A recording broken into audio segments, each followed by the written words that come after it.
Fala aí pessoal, tudo certo? Eu sou o Eduardo Jardim e esse é o Garden Futebol Internacional. E hoje eu tô aqui para fazer esse resumão mais ou menos aí de jogos de eliminatórias, barra Nations League, tudo não, né? Mas algumas coisas que aconteceram no final de semana no futebol europeu nessa data FIFA de seleções, né? Primeiro vou começar com o de sexta-feira, né? Que foi o mais antigo já, que foi a Itália sendo amassada, né, pela Noruega. E eu sei, a Itália joga hoje de novo contra a Moldávia, né, pelas eliminatórias aí da Copa. Deve vencer, tá? A não ser que aconteça uma catástrofe assim, mas a Itália deve vencer. Mas é que eu achei importante pontuar já o quanto pode ser perigoso já esse começo da Itália, perdendo feio para a Noruega. Por quê? Eu até falo da situação do grupo já, né? O grupo I tem Noruega, Itália, Israel, Estônia e Moldávia. São 5 equipes. Alguns grupos têm 4 e tudo mais, porque vocês sabem, esse ano tem mais vagas na Copa do Mundo. Esse ano não, esse ciclo, né? Para a Copa do Mundo de 2026. Só que o primeiro vai para a Copa do Mundo direto, o segundo para repescagem. Os outros 3 eliminados, claro. E a Itália, na última Copa, não foi porque perdeu na repescagem, né? É bom lembrar, a Itália já está de fora dos mundiais desde 2014, aqui no Brasil, quando cai na primeira fase, inclusive.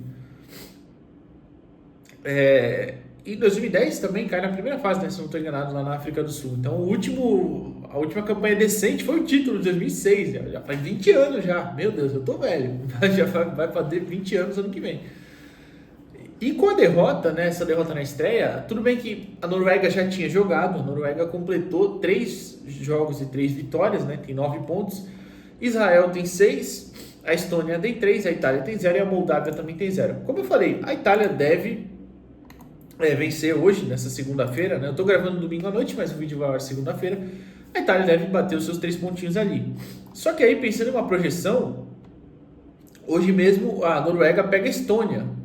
A Noruega também deve vencer. E aí, cara, a Noruega já vai para 12.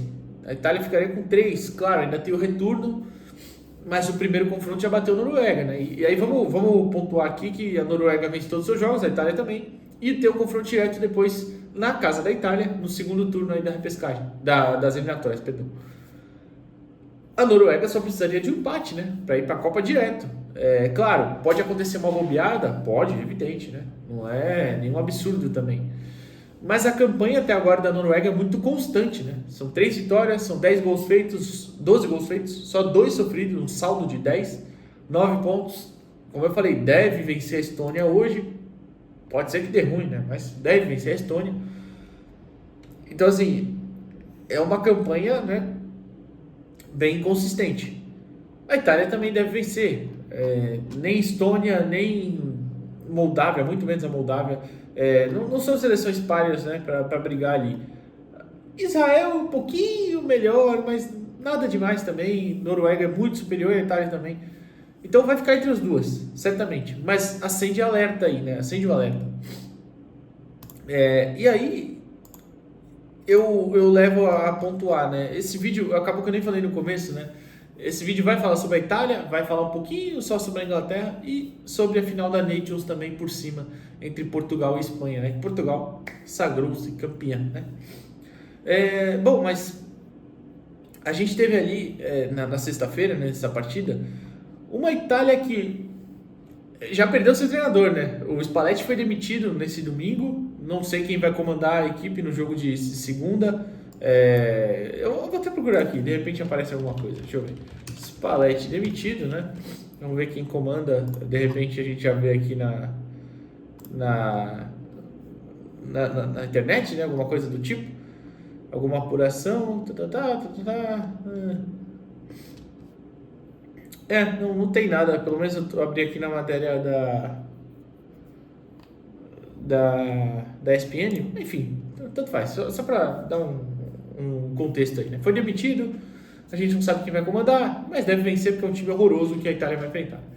E a Itália, eu vejo muita gente falando isso até sobre a seleção brasileira também, né? Que é uma coisa tipo, mas a gente perdeu as raízes, a gente não joga como o Brasil. Eu vi na Itália esses dias o Buffon, né? Parece que falou numa entrevista, a gente não joga mais como a Itália. Cara, eu acho isso um pouco raso, porque assim, o futebol é cíclico, né? Tipo assim, o que dá certo hoje pode não dar certo amanhã. Então, é sério, é isso mesmo que falta? É jogar como a Itália? Como seria jogar como a Itália? Você fazer o catenaccio, né? Que era a ideia da Itália se defender a todo momento, ter defensores de muita qualidade e tal, e ter um ou dois caras lá na frente muito talentosos. Pode fazer isso, beleza. Só que o nível de hoje não é igual era 20 anos atrás, por exemplo, no título. Você não tem o zagueiro igual o Cannavaro, você não tem o zagueiro igual o Maldini, que nem foi pra Copa no Mundial. Mas você não tem o zagueiro como o Chiellini, que mesmo assim ficou de fora das últimas Copas. Hoje o nível é diferente. Você tem bons jogadores, mas é diferente. E lá na frente você não tem o Totti, você não tem o luxo de ter um Del Piero no banco, cara. Pelo amor de Deus, olha isso, você tinha o Del Piero no banco. Você tinha o Camoranesi, lembra? Jogava pra caramba. Enfim, Pirlo organizando seu meio de campo. Hoje não tem, simplesmente não tem. E claro, eu não tô falando isso pra ser saudosista, pra falar que antigamente tudo era melhor. Não, não é isso. Mas a escalação que entrou em campo no último jogo: Donnarumma, Di Lorenzo, Coppola e Bastoni. É uma zaga ok. O Bastoni é um pouquinho superior aos outros dois e tal, mas não é nenhum craque, não é nenhum super zagueiro. Então, tem ali suas limitações. E na ala direita, o Zappacosta, que tá longe assim de ser um jogador dos grandes centros há um tempo já. Tá na Atalanta, tá bem e tudo mais, mas não é a mesma coisa, né? Foi o cara que bateu o Chelsea, né? Na Roma também teve uma temporada bem interessante, enfim. Bem interessante mais ou menos, né? Ele joga um pouquinho, mas teve atuações decentes, eu acho, pelo menos, claro, mas enfim.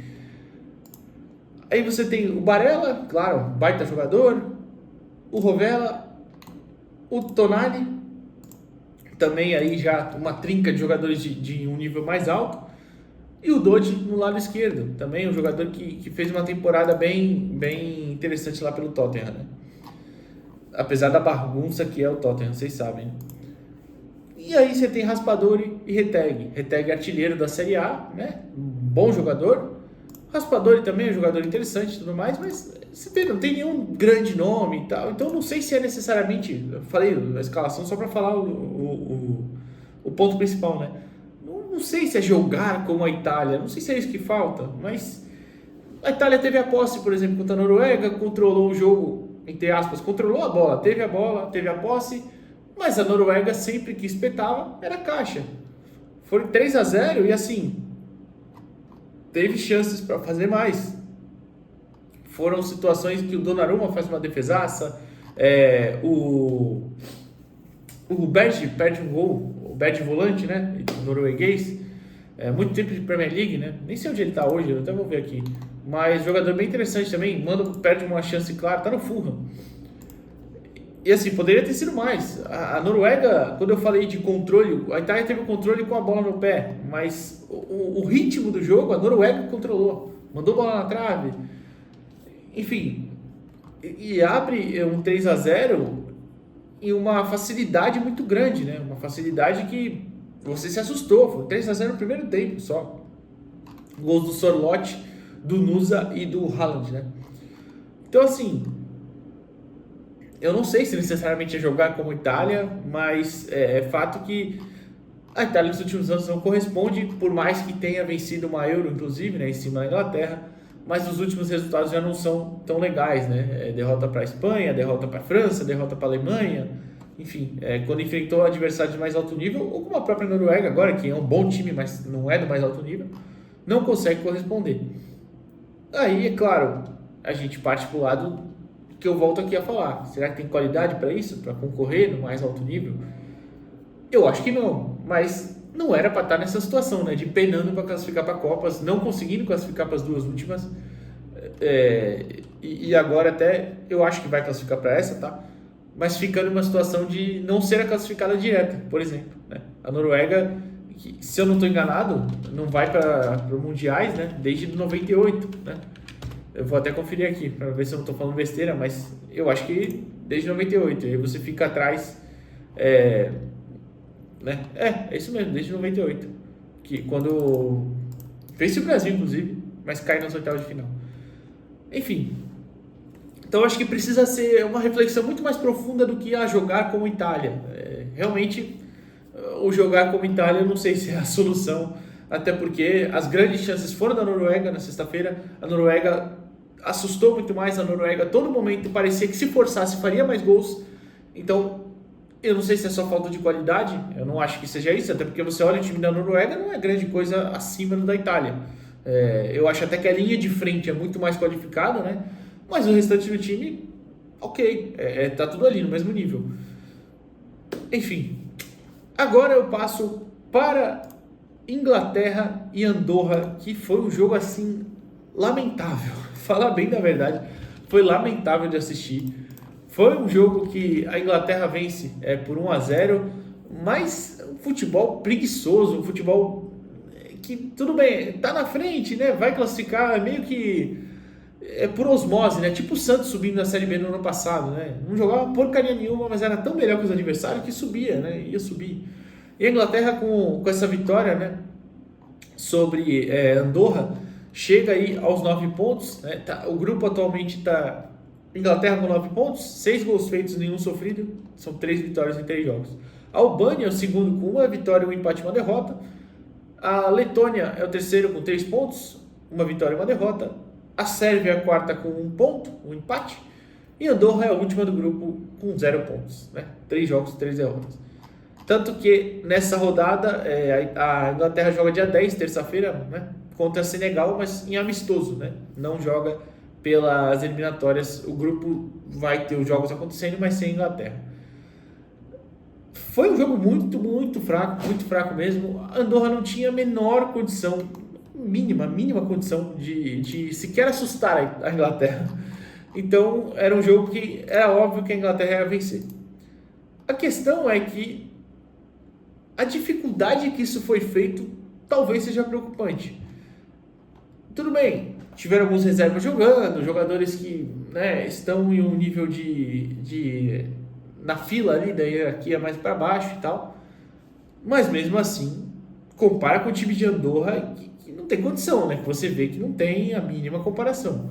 Então, eu acho que deveria acender um alerta aí na Inglaterra, porque quantas vezes em competições importantes, em jogos que realmente importam, a Inglaterra não corresponde. Tem um vídeo aqui, não é aqui, no meu primeiro canal, no Jogo Falado, se você não é inscrito, se inscreva lá também. É que eu acho que tá só para membros, talvez, do canal, mas enfim, a Inglaterra realmente não corresponde, né? É muito difícil ver a Inglaterra corresponder a uma expectativa. Até teve competições recentes que foi um pouquinho melhor. A própria Euro, que chega na final contra a Itália, né, e perde, é uma questão um pouquinho melhor, mas mesmo assim, no geral, é uma equipe que não corresponde, não costuma corresponder à expectativa que a gente tem. E, assim, falando como uma pessoa que assiste muito Premier League, né? É um campeonato muito interessante, de nível técnico muito alto, mas que algumas vezes, sim, superestima jogadores. Mas às vezes parece que esses jogadores também só rendem muito dentro daquele contexto. E é perigoso até pontuar isso, né? Mas enfim, a gente viu, por exemplo, para falar dentro do contexto da Premier League, né, para puxar para o âmbito continental, a gente teve o campeão da Conference sendo da Premier League, que é o Chelsea, o campeão da Europa League sendo da Premier League, que é o Tottenham, que teve uma campanha ridícula de 17º colocado. No Brasil ia ser rebaixado, né? Então, até que ponto realmente o nível da Premier League é muito superior, ou até que ponto é tipo assim, o mais alto nível a Premier League equilibra com outros clubes, Real Madrid, Barcelona, Bayern, enfim, Inter de Milão, PSG, os finalistas, né, da Champions. E aí, tipo, no primeiro nível iguala, no nível abaixo sobra. Eu não sei. Mas é fato que a Inglaterra fica devendo muitas vezes e mesmo tendo várias opções. Por exemplo, a escalação que foi a campo, eu vou olhar aqui para a tela e falar, contra Andorra, no sábado esse jogo.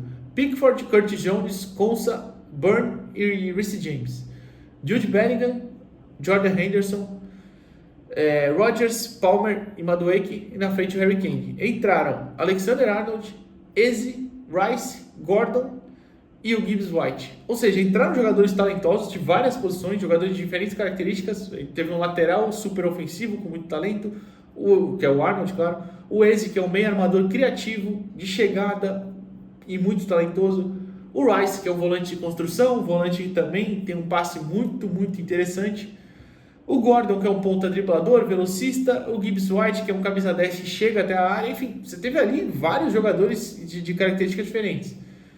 E mesmo assim não correspondeu, né? Não mudou o ritmo, mesmo no segundo tempo. Talvez, até no segundo tempo tenha sido um pouquinho melhor, um pouquinho melhor, que criou chances melhores. Mas mesmo assim, deveria ser mais, né? Contra Andorra deveria ser mais. E para finalizar, eu acho que sobre Portugal e Espanha eu vou me limitar a dizer duas coisas. Duas coisas com alguns comentários, né? Dentro dessas duas coisas. A Espanha é um time muito inteligente.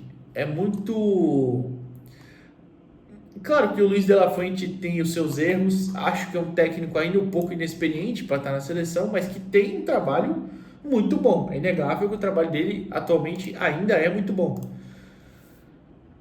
Mas é um time que parece que sempre escolhe as melhores decisões, especialmente quando está bem. Só que tem um grande problema que parece que se desliga dos jogos algumas vezes. E eu não estou falando isso só porque abriu hoje a vitória, uma vantagem, né? E depois tomou um empate. E nem contra a Espanha, que abriu 5-1 e deixou chegar em 5-4, que é um absurdo. Mas se você lembrar na data FIFA anterior, também com a Holanda foi a mesma coisa. Ficava na frente, tomava um empate. Ficava na frente, tomava um empate. É uma equipe que talvez precise aprender a manter a concentração ao longo da partida, né? E tudo bem, tem uma média de idade um pouquinho mais nova, né, do que as outras equipes e tudo mais.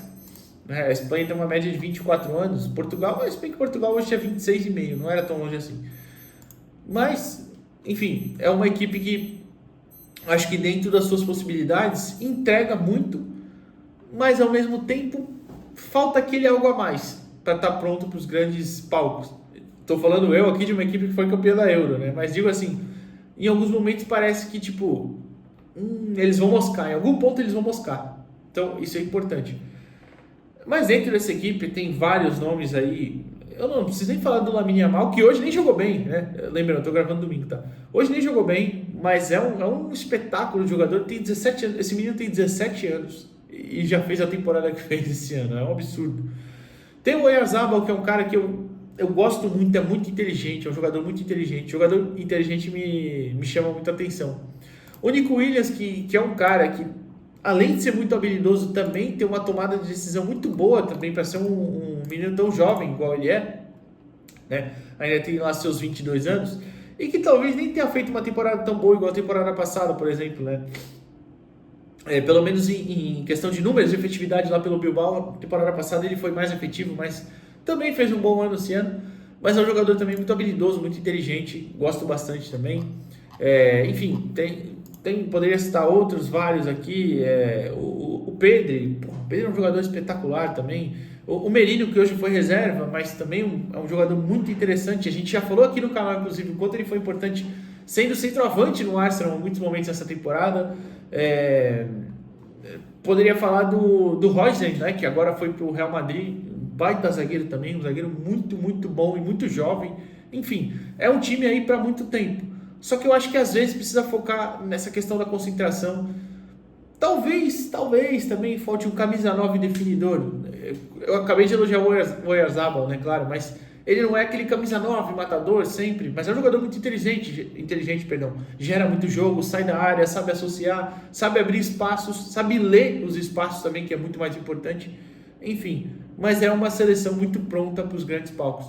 E do outro lado, eu queria falar um negócio do Cristiano Ronaldo, porque assim, a seleção de Portugal é ótima, o Bruno Fernandes é muito bom, o Vitinho é um jogador espetacular, o Nuno Mendes é um baita de um lateral. O Pedro Neto eu assisto bastante porque eu assisto muito o Chelsea. Ele me irrita muitas vezes no Chelsea, mas ele é um jogador que tem uma velocidade impressionante.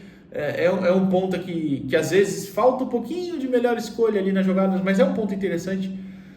Mas eu preciso falar do Cristiano Ronaldo que assim, eu acho que às vezes, eu nunca fui muito fã do Cristiano Ronaldo, tá? do estilo de jogo dele, mas eu sempre reconheci que é um cara que ninguém se mantém no topo tanto tempo sendo só, entre aspas, esforçado. Ninguém, isso é balela, tá? Ninguém. O cara tem 40 anos e tá lá com 900 e parampapã de gols e 130 e tantos gols em seleção. Ninguém faz isso só sendo esforçado. É um cara que é muito bom, que nasceu para fazer isso. Não tinha, é aquele tipo de caso assim, Ele nasceu para ser jogador de futebol. Ele não ia fazer outra coisa da vida dele. Ele ia ser jogador de futebol. É importante pontuar isso.